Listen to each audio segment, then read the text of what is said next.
Dear students, ideal education point की online classes में आपका स्वागत है। तो मैंने आपको लास्ट वीडियो में एक चैप्टर पढ़ाया था जिसका नाम था अकाउंटिंग रेशियोज। उसके मैंने आपको कुछ एग्जांपल्स भी कराए थे और 2018 के बोर्ड का पेपर भी कराया था। तो आज मैं नया चैप्टर लेके आ रहा हूँ जिसका नाम है कंसाइनमेंट। तो देखो यहाँ पर हम बात करेंगे कंसाइनमेंट की। ये हमारे एग्जाम में 8 मार्क्स का है चैप्टर है और ये एग्जाम के पॉइंट ऑफ व्यू से बहुत ही इंपॉर्टेंट और बहुत ही इजी चैप्टर है। तो इसमें से जो क्वेश्चन सिलेक्ट होते हैं, एक 4 मार्क्स का होता है, बाकी 2-2 मार्क्स की 2 क्वेश्चन आते हैं। तो इस तरह हमारे पास कितने मार्क्स का चैप्टर है? 8 मार्क्स का चैप्टर है। तो देखो यहाँ पर बात करेंगे कंसाइनमेंट की। तो कंसाइनमेंट का मतलब क्या होता है? आज जैसे मान लो ये व्यक्ति है राम नाम का, या कोई भी बिजनेसमैन होता है, उसका मोटिव क्या होता है? प्रॉफिट कमाना। कि वो चाहता है कि भी हम इतना प्रॉफिट कमाएं। तो प्रॉफिट कब कमाएगा? जब उसका बिजनेस पूरे वर्ल्ड के अंदर हो। तो उसी तरह क्या है कि राम नाम का एक व्यक्ति है, ये बिजनेस करना चाहता है, तो इसका मेन मोटिव भी क्या है? प्रॉफिट को अर्न करना। तो जब इसका मेन मोटिव है प्रॉफिट को अर्न करना, तो अभी ये बिजनेस कहाँ पर कर रहा है? जयपुर में। लेकिन ये अपने गुड्स को सोल्ड करना चाहता है दिल्ली, मुंबई, कोलकाता,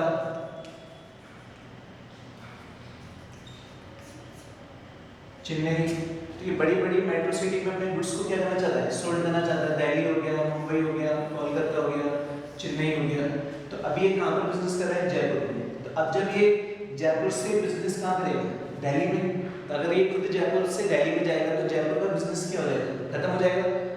क्योंकि अभी वो कहाँ पर है? प्रेजेंट जयपुर में, लेकिन वो अपने बिजनेस को कहाँ करना चाह रहा है? दिल्ली, मुंबई, कोलकाता। तो जब वो दिल्ली जाएगा तो जयपुर का बिजनेस कम होगा नहीं होगा? तो वो क्या करता है कि किसी ऐसे व्यक्ति से कांटेक्ट करता है कि जो कि उसके गुड्स को क्या करे? सोल्ड करे। तो वो क्या करेगा कि दिल्ली में, जैसे मान लो वहां पर एक व्यक्ति है मोहन नाम का, तो ये राम क्या कर रहा है कि दिल्ली में मोहन नाम के व्यक्ति से क्या कर रहा है? कांटेक्ट कर रहा है। तो कांटेक्ट क्यों कर रहा है? क्योंकि वो ये चाहता है कि मोहन नाम का व्यक्ति उसके गुड्स को सोल्ड करे और उसके बदले में राम नाम का व्यक्ति उसको क्या देगा? कमीशन देगा। तो इस पूरे प्रोसेस को क्या बोलते हैं? कंसाइनमेंट बोलते हैं। जैसे देखो कि यहाँ पर हम बात कर रहे थे कंसाइनमेंट में। तो कंसाइनमेंट में 2 बातें हो गई। पहली कंसाइनर, जिसे हम क्या बोलते हैं? प्रेषक। और दूसरी कौन सी हो गई? कंसाइनर, जिसे हम क्या बोलते हैं? प्रेषक। तो कंसाइनर कौन होता है? कंसाइनर एक तरीके से माल का क्या है? स्वामी, जिसे हम क्या बोलते हैं? प्रधान। और कंसाइनी कौन है? कंसाइनी एक तरीके से एजेंट हो गया। तो कंसाइनर क्या कर रहा है कि कंसाइनी को गुड्स सेंड कर रहा है कि इस उद्देश्य से कि कंसाइनर कंसाइनी को गुड्स सेंड कर रहा है इस उद्देश्य से कि कंसाइनी उसकी गुड्स को क्या करेगा? बेचेगा। और कंसाइनर क्या करेगा? उसके बदले में उस कंसाइनी को क्या देगा? कमीशन देगा। तो इस पूरे प्रोसेस को क्या बोलते हैं? कंसाइनमेंट। मैंने आपको उसके नोट्स दिए थे, उसमें हमने डेफिनेशन क्या पढ़ी थी? डेफिनेशन पढ़ी थी कि कोई भी प्रधान क्या करता है? अपने किसी प्रतिनिधि का मतलब अपने किसी एजेंट को इस उद्देश्य से माल बेचता है कि एजेंट क्या करेगा? उसके माल को बेचेगा और कंसाइनर मतलब जो हमारा प्रेषक है वो कंसाइनर को क्या देगा? कमीशन देगा। इसे हम क्या बोलते हैं? कंसाइनमेंट बोलते हैं। तो इसमें जो कंसाइनर होता है, ये जो हमारा कंसाइनर है और ये हमारे जो कंसाइन है, उसको 3 तरीके से कमीशन दे सकता है। पहला सामान्य कमीशन, दूसरा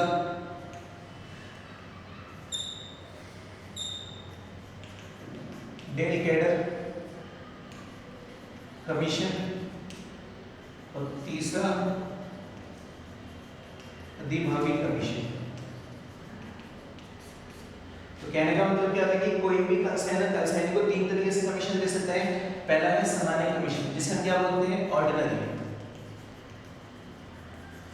और दूसरा हम किसकी बात कर रहे थे, डेल कैडर्स की।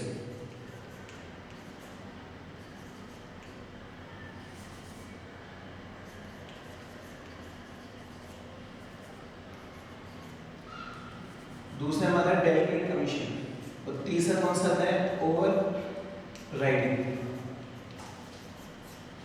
ये तीन तरह के कमीशन है। सामान्य कमीशन का मतलब कि जैसे मान लो हम एक एग्जांपल कर रहे हैं, जैसे मान लो ये ए नाम का एक कंसाइनर है। अब इसने क्या किया, 100 पीपे तेल की @ 1000 रुपए पीपे की लागत से ये बी नाम का जो हमारा प्रेषणी है, जिसे हम क्या बोलते हैं, कंसाइनर, को भेजते हैं। तो दोनों के बीच में संबंध हुआ कि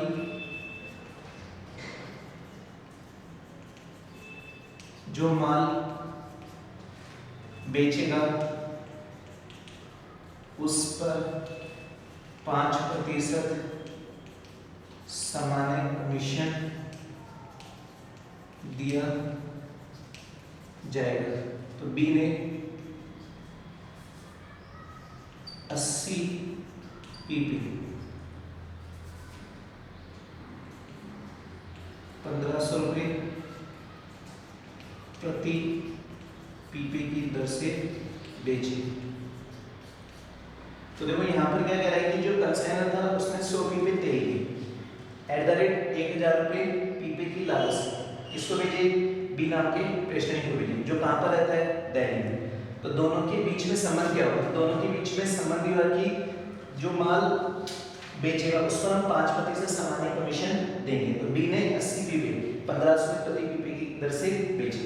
तो यहाँ पर हम कमीशन की बात कर रहे थे, तो पहले हम किसकी बात कर रहे हैं, सामान्य कमीशन। तो सामान्य कमीशन का मतलब होता है कि बी नाम का जो प्रेषणी जो भी माल बेचेगा, तो बी ने कितने पीपे बेचे, 80 कितने के हिसाब से, 1500 से, तो उसको कितना प्रतिशत कमीशन मिलेगा, 5% कमीशन मिलेगा।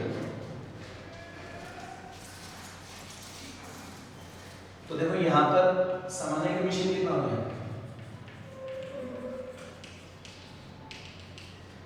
तो हम बात करेंगे सबसे पहले टोटल स्केल की। तो हमारी जो टोटल स्केल होगी वो 80 पीपे के लिए 1500 रुपये प्रति पीपा, इसको बड़ा करेंगे, जैसे 80 को 15 से करेंगे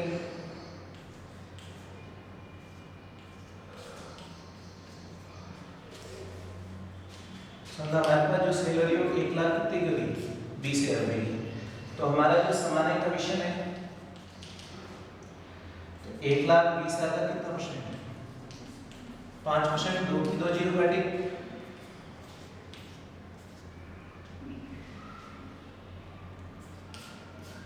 6,000 रुपये। तो इसका मतलब हमारा जो सामान्य कमीशन बन रहा है कितना बन रहा है, 6,000 रुपये। तो उसी तरह सेकंड किसकी बात करेंगे,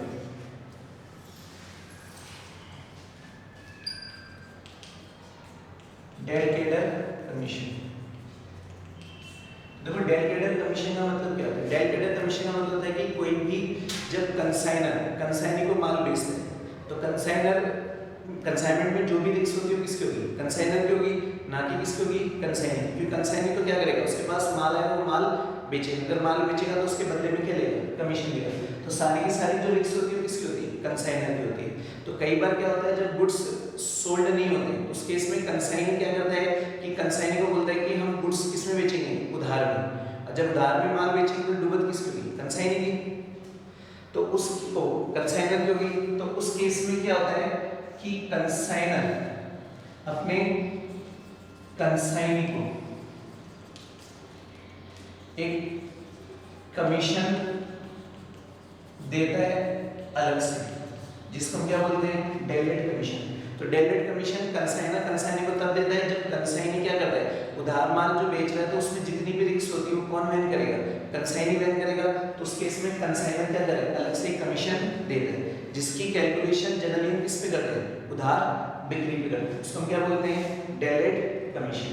फिर आता है हमारा थर्ड अधिभावी। अधिभावी का मतलब होता है ओवरराइडिंग कमीशन। ओवरराइडिंग मींस कि कोई भी कंसाइनर जब कंसाइनर को बोलता है कि भैया आपको जो माल है उस प्राइस पर बेचना है, जैसे मान लो ए ने बोला बी को कि जो आप गुड्स सोल्ड करोगे वो 100 रुपए में करोगे, लेकिन बी ने जो गुड्स सोल्ड की वो कितने पे की, मान लो 150 रुपए। तो उसका मतलब ए ने प्राइस बताया कि 100 रुपए, लेकिन बी ने उसको कितने में बेच दिया, 150 में। तो मतलब 50 रुपए एक्स्ट्रा पर सेल की, जो किसने बताई थी, ए ने, क्योंकि ए कह रहा था कि गुड्स 100 में बेचेंगे लेकिन बी ने गुड्स कितने में बेचेंगे, 150 में। तो उसका मतलब बी नाम का जो कंसाइनी वो ए द्वारा बताया गया कि प्राइस से ज्यादा पर माल बेच रहा है ना, और जब ज्यादा पर माल बेचेगा तो उस केस में क्या होता है कि कई बार कंसाइनर फिर क्या करता है, अपने कंसाइनी को उस ओवरराइडिंग जितने उसने ज्यादा पे माल बेचा तो उस पर एक अलग से कमीशन देता है, जिसको हम क्या बोलते हैं, ओवरराइडिंग कमीशन कहते हैं। इसे एक एग्जांपल करेंगे।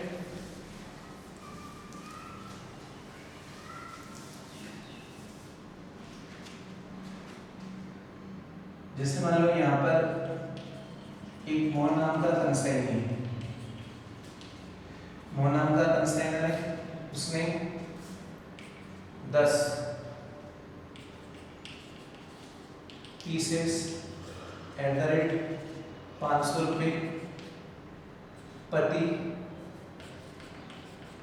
पीस पर राकेश को भेजे कि मोहन जो कंसाइनर था उसने 10 पी पे एट द रेट 500 रुपये प्रति पीस पर राकेश को भेजे और उससे 700 रुपये प्रति पीस पर बेचने के लिए कहा, लेकिन